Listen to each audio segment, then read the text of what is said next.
For those who want to understand why we haven't found any space aliens, the Fermi Paradox is as popular as cheeseburgers. First proposed by physicist Enrico Fermi in 1950, this perennial head-scratcher rests on the idea that it would take only a few tens of millions of years for an advanced civilization to colonize the Milky Way, leaving their mark on every last star system in the galaxy. So why hasn't some ambitious race of aliens done that? After all, the Milky Way is 3 times older than Earth, so they've had plenty of opportunity to finish the project. We should see outposts of someone's galactic empire in every direction. Why don't we? As Fermi put it, where is everybody? A Russian physicist named A. Berezin recently addressed this cosmic conundrum in a short paper. He thinks he knows why we haven't espied aliens. Mind you, he's not the first. The Fermi Paradox has prompted dozens, if not hundreds of explanations. One possibility is that colonizing the galaxy is simply too costly. Or maybe alien societies are out there, but we lack the instruments to find them. Others favor the idea that extraterrestrials find Homo sapiens inconsequential and juvenile, so they keep a low profile and avoid us. Berezin suggests something else. He presumes that at some point in the 13.8 billion years since the Big Bang, an extraterrestrial civilization managed to develop the capability to travel between the stars. Soon thereafter, they embarked on a project to spread out. But as they, or their robot underlings, took over the galaxy, they eradicated everyone else.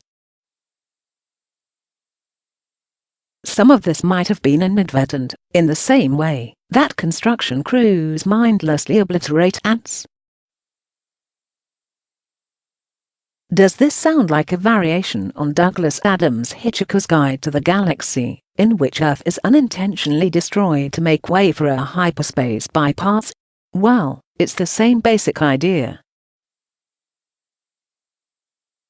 But unlike Adams' story, Berezin's doesn't make much sense. To begin with, it's unclear how this suggestion really differs from the original paradox. If some ancient society of galactans took over our galaxy, and maybe all the nearby galaxies too, there's been time enough. Why don't we see evidence of that? By 200 AD, the Roman Empire had infested nearly all the lands edging the Mediterranean. If you were living within the empire, you'd definitely know it. You could find fluted architecture just about everywhere. So if the galactans have been all over the place, why don't we notice?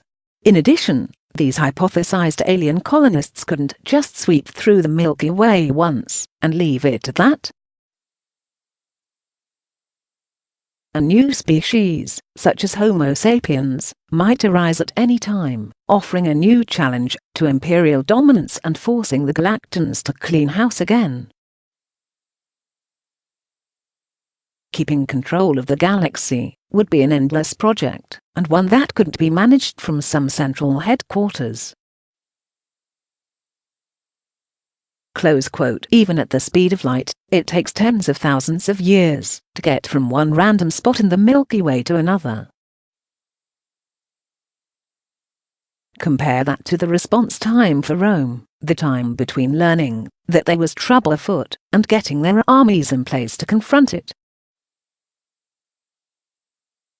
That was typically weeks, not tens of thousands of years. Ask yourself.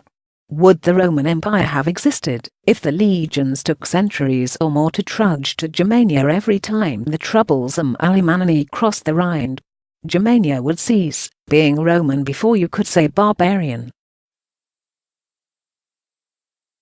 Close quote. It seems clear that galactans would have to adopt the Roman strategy. station some defensive infrastructure throughout the Milky Way, so it's possible to deal with problems quickly. Sounds easy, but it would present a difficult logistical problem. How do you adequately maintain and update such a massive network when travel times are measured in millennia? Berezin's idea of how to resolve the puzzle presented by the Fermi Paradox seems neither more convincing nor more plausible than many of the others. It replaces one paradox with another by arguing that the galaxy is, indeed, inhabited everywhere by a pervasive culture that presumably sprang up billions of years ago, but somehow manages to evade all our detection efforts. The paradox continues to fuel many lunchtime conversations, which at least is a nice diversion from gossip or politics. But if we someday find a signal from space, Fermi's question will become nothing more than an historical curiosity, a bit of misplaced musing, that confounded Homo sapiens for a few decades.